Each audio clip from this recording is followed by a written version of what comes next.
BJP সরকার 21শে জুলাই আটকাতে পারলেন,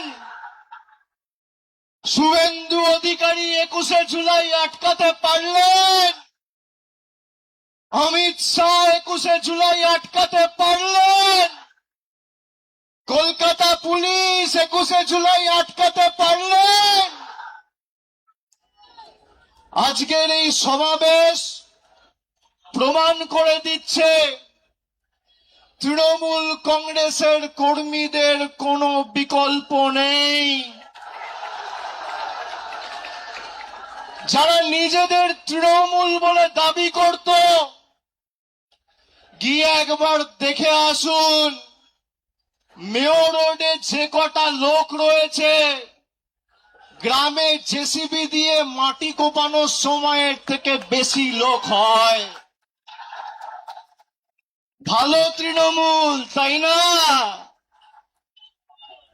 কর্মী কোথায়? জনতা কোথায়?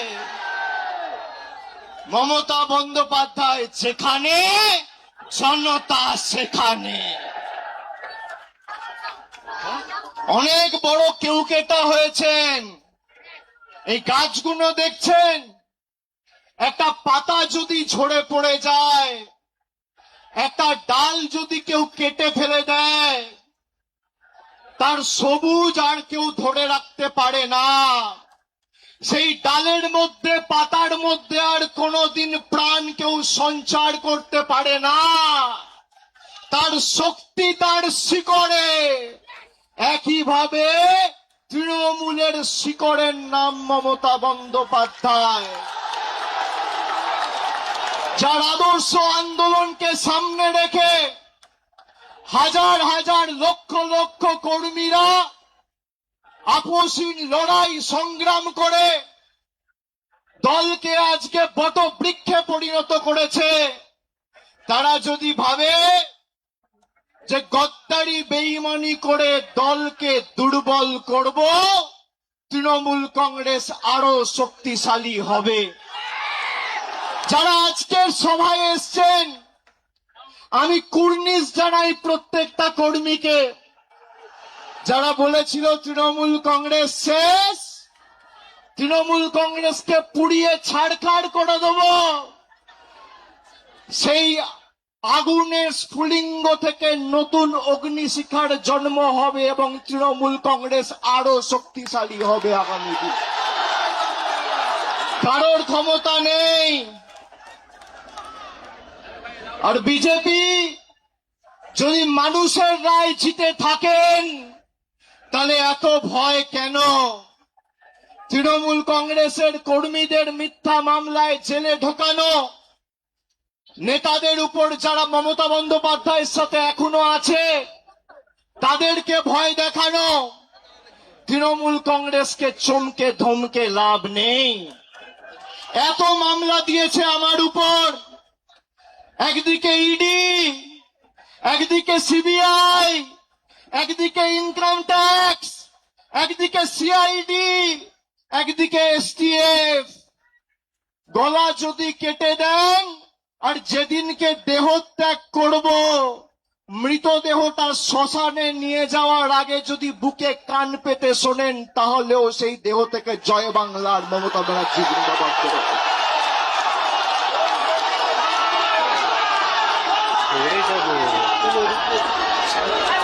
ইতিহাস প্রতিকূলতার বিরুদ্ধে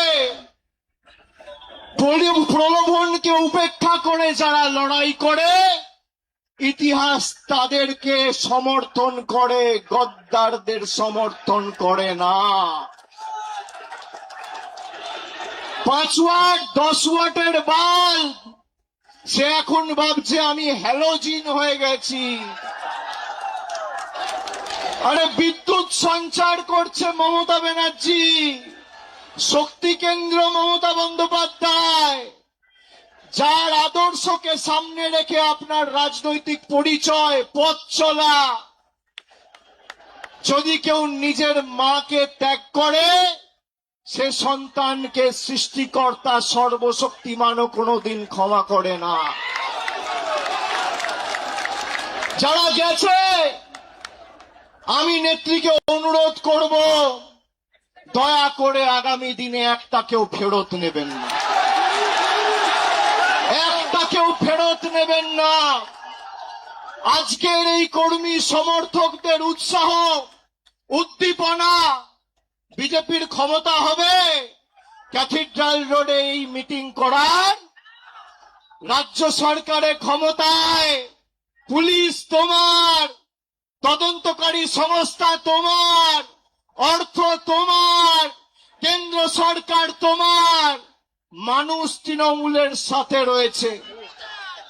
পুলিশ যাদের অযথা মিথ্যা মামলায় অত্যাচারিত করছে, আমি বলবো ধৈর্য ধরুন, একটা ছোট নোটবুক পকেটে রাখবেন, সব লিখে রাখবেন, এই নোটবুক গুলো এক এক করে আমরা ঠিক টাইম মতো নিয়ে নেব।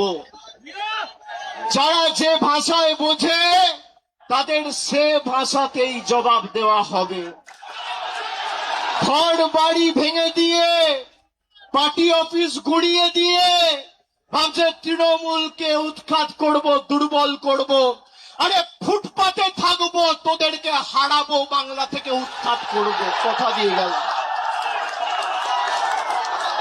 দেখি কত ক্ষমতা, কি করবেন, কি করবে বিজেপি? জেলে রাখবে, মিথ্যা মামলায় ঢোকাবে, ঢোকাও, তাও বশ্যতা স্বীকার করব না, মেরুদণ্ডটা ফরসেল নয়। যারা মমতা ব্যানার্জির ছবিকে পিছনে রেখে আর জোড়া ফুল চিহ্নটাকে সামনে রেখে 2024 নির্বাচনে জিতেছে, তারা বলছে আমরা এখন এনডিএ কে সমর্থন করব। মানুষ ক্ষমা করবে? করবে? আপনাদের মধ্যে অনেকে কাউন্টিং এ ছিলেন, কিভাবে বিজেপি কাউন্টিং এ চুরি করে জিতেছে আপনারা সাক্ষী রয়েছে। যারা রামের নামে ভোট চেয়েছিল, সেই রাম মন্দিরে চুরির দায় এই বিজেপির। রাম মন্দিরে নোট চুরি আর ইভিএম এ ভোট চুরি, এই হচ্ছে বিজেপির প্রকৃত স্বরূপ। আর যারা গা বাঁচাতে, পিঠ বাঁচাতে বালিশ চাটার গ্রুপে যাচ্ছেন,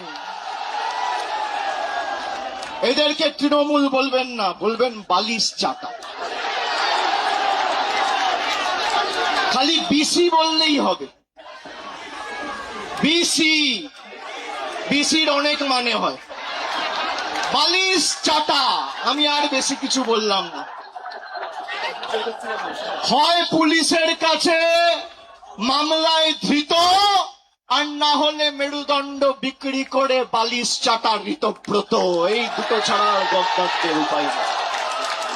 আমি বক্তব্য দীর্ঘায়িত করব না, খালি আপনাদের বলবো আপনারা শক্ত থাকুন। আমাদের আগামী দিনের লড়াইয়ের ময়দানে আবার দেখা হবে।